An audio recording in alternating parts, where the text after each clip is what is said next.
What's up everybody, it's John over at Shore Cycles, back again with another video, and we're continuing the mini moto series today with the 2022 KYMCO K-Pipe 125.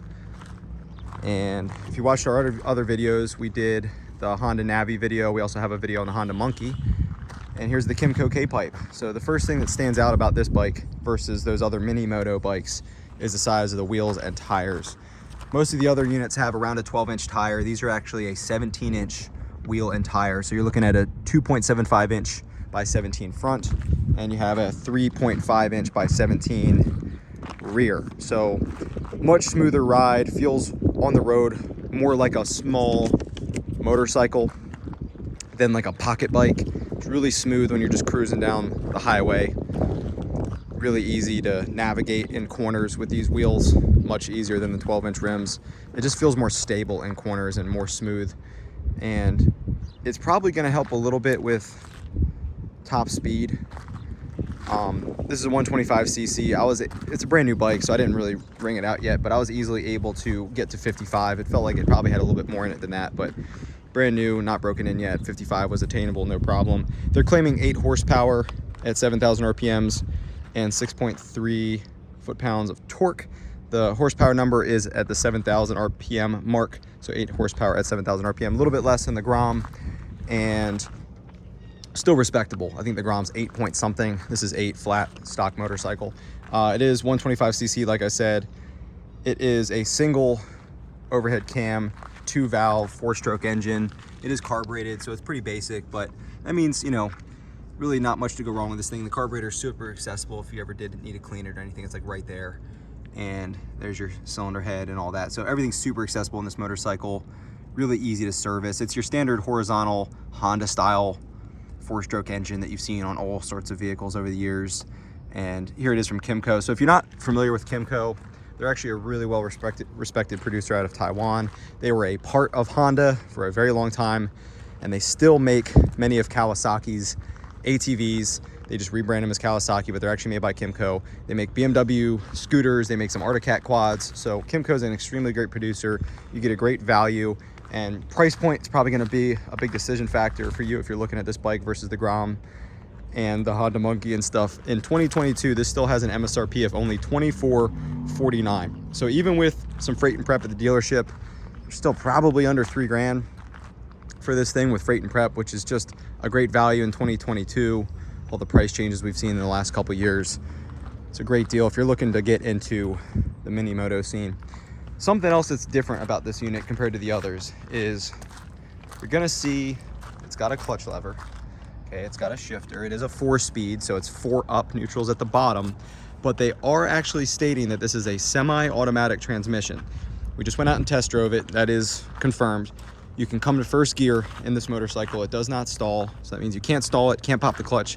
So if you are a new rider and you're really not sure about getting on a bigger bike yet, for under $3,000, this is a really, really great starter bike. It's not a highway motorcycle. It's not gonna go 65, 70, but if you live in a small town, a city, just sticking around the suburbs, or if you have a short commute on non-freeway type roads, this is probably gonna get you done pretty easily, and it's really easy to learn on, so it's very forgiving. So when you use the clutch, use the hand clutch up there, it just feels like a regular 4-speed clutch bike.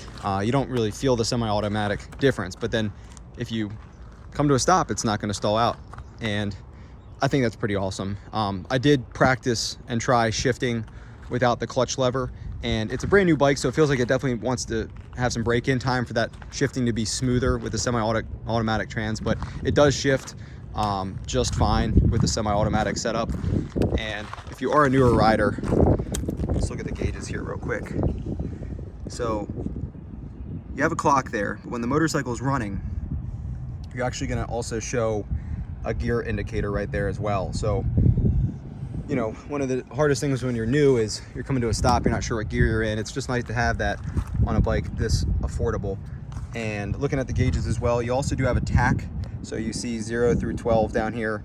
There is a gauge that pops up when it's running that shows your RPMs right there. You have odometer, you have speed, you do have a trip meter you can cycle through with the mode right here. And then you have your turn signal indicators, your neutral light, and your high beam light as well. Key switches up top here. There is a fork lock, so you can lock the forks for safety. You have the switches, just like most any other motorcycle. Kill switch right here. Starter button, that's the front brake. Over on the left side, you have the high-low beam. You have a flasher for the high beam flash. Turn signals left and right, center cancels it, and then you have the horn down here. Mirrors on both sides. Super great build quality for this unit, just like you'd expect from KYMCO, being a Honda producer for so many years and still making units for Cowie and stuff. Switches feel great. They feel like a high-quality motorcycle. Clutch pull feels great. I think these are the best brakes I've felt on a mini moto yet. I haven't tested the Benelli yet, but there's a really large disc up here. You have a 2-piston caliper, and then you also have just a drum in the rear, but I didn't even notice that because the front disc did such a good stopping the bike. It's a larger size disc. I don't have a disc size from KYMCO looking at my sheet, but pretty large for a bike of this size. It's almost the size you'd see on like a 250cc motorcycle and stuff. So brakes felt really good. The tires felt really good.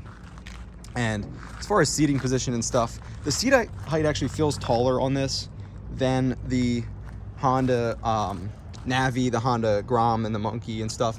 But the seat is super slim, so I think even if you're short, you're still going to be able to ride this bike because it is such a narrow motorcycle. It has kind of that moped look with like mopeds with pedals, that style bike.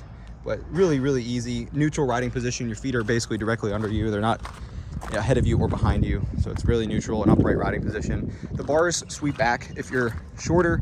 Again, this is probably a more accessible bike because of the sweep on the handlebars. Personally, if I was going to buy one of these, I would probably swap these out for a bar that has less pullback, so something that's more straight. Maybe that even comes up a little bit more, but I would go with something a little bit more flat here that goes out this way versus pulling back to give you more of that kind of cafe racer bike feel. They just feel a little bit tight for me. It's not like I'd have to do that to own it, but I think I would want to if I did have one of these things.